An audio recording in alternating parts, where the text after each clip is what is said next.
Hi, I'm Liza Weale, founder of Gatehouse Admissions. And I'm Jeremy Shinewald, founder of mbaMission. And today we're reviewing another application essay from an MBA applicant who is admitted to HBS.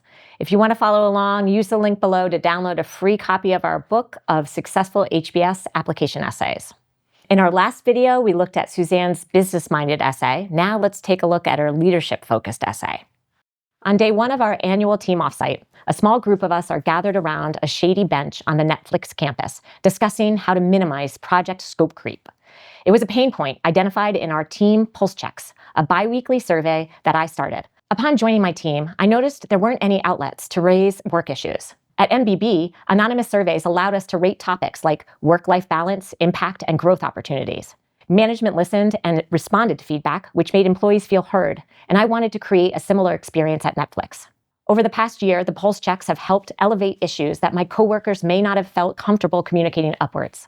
Comments on a lack of camaraderie pushed us to organize more socials. Consistently low work-life balance scores informed leadership's decision to open 5 new analyst positions. As an introvert, I feel strongly about creating inclusive environments where everyone is comfortable sharing their thoughts. Earlier in my career, I held back from asking questions during meetings for fear of wasting the team's time. I noticed the same reservations with a new analyst I'm overseeing. So when he sent his questions to me offline, I encouraged him to ask the team. While he was hesitant at first, he slowly gained confidence and is now speaking up more during meetings. As I grow in my career, I aspire to become a leader who listens to and advocates for the quieter voices in the room. Jeremy, take it away. 3 words of that essay: as an introvert. Okay? Amazing. Amazing. And this is why. Because people believe that at HBS, every single person has to be the prototypical leader who's going to, lead everyone onto the field and get that winning touchdown, some sort of Tom Brady or even, some Winston Churchill or something like that, who's just going to, be the person to motivate everyone and get them all inspired and get them all overachieving. And you can't have 950 people like that. It just doesn't work. There is room in the class for introverts at HBS. Not everyone has to be an extrovert. You have to own who you are and discuss that. I've told the story before where one of my favorite applicants who was interviewing at Harvard looked at me, very dry fellow, and he looked at me in a mock interview I did and said, "I'm not the type of person to light up a room." And I laughed because it was the most sweet and sincere and authentic moment. He knew exactly who he was, and he got in.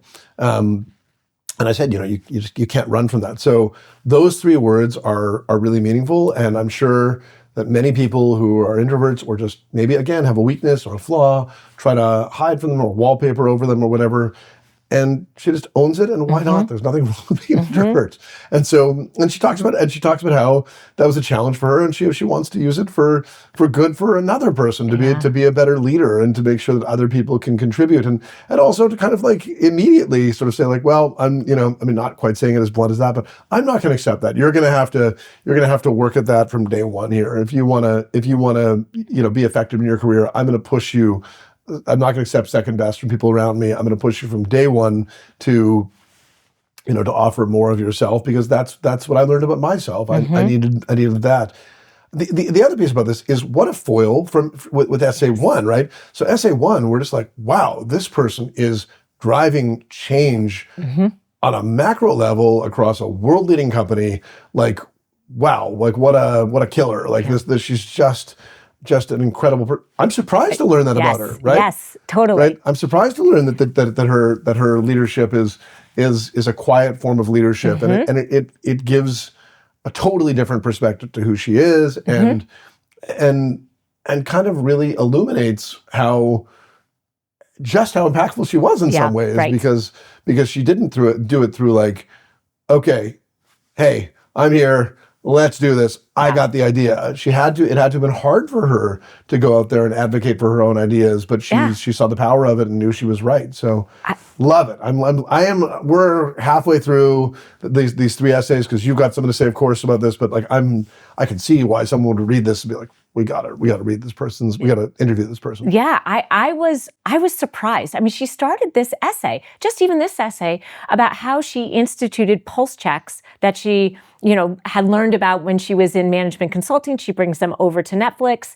And the same thing. I imagine this, rah, out there in front, and then boom, as an introvert. And right. it really, all of a sudden I looked at all of her past experiences differently. Different lens, yeah. And it was a strategic choice not to lead with it. She could have started this essay with as an introvert. And we could have, but I think, wow, it's almost like her introversion is a characteristic. It doesn't define her. Right. And her accomplishments can stand on their own. But I was just delighted to get to that paragraph and discover that, because that had, you can't ever judge a book by its cover. You can't ever make assumptions, or you can. And I had made the wrong assumption about her. Right. Like it's rare that you read an essay and you're really like surprised by a turn. Like there's a turn, you're like really surprised. Yeah. And she does that. And I always talk about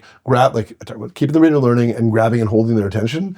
She's grabbed and held my attention. I am listening. I'm like, wow, this is a fascinating, self-aware person. Yes, I 100% agree. And again, I can't wait to read essay 3. I'm like, I don't know if you have more to say, but I'm like, let's get on with it. Well, that's a good segue. So next up, we'll look at Suzanne's growth-oriented essay. Stay tuned and be sure to download our book, linked below, for more examples of real essays from real HBS